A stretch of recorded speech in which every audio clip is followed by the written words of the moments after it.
সুদখোরের টাকা দিয়া, আরে ঘুষখোরের টাকা দিয়া, হারামখোরের টাকা দিয়া মসজিদ বানাতে হবে, মাদ্রাসা বানাতে হবে, মাহফিলের সভাপতি রাখতে হবে, মাহফিল করতে হবে সুদখোরের টাকা দিয়া, ঘুষখোরের টাকা দিয়া। এরকম দলিল নাই কোরআনে, নাই হাদিসে, নাই ইসলামে, নাই কিয়াসে।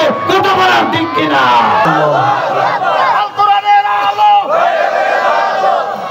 ঠিক কিনা বলেন? তাহলে সুদখোর, ঘুষখোর, হারামখোর এটা মসজিদের সভাপতি হওয়ার যোগ্যতা লাগে না, মাদ্রাসার সভাপতি হওয়ার যোগ্যতা লাগে না, মাহফিলের সভাপতি হওয়ার যোগ্যতা লাগে না, এলাকার চেয়ারম্যান মেম্বার হওয়ার যোগ্যতা রাখে না। কথা বলেন ঠিক কিনা?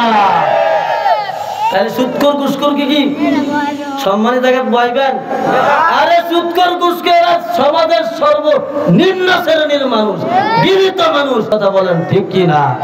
এদেরকে যদি সম্মানী চেয়ারে বয়ান খুললা কেলা গাছ হয়ে দেব। কথা বলেন ঠিক কিনা?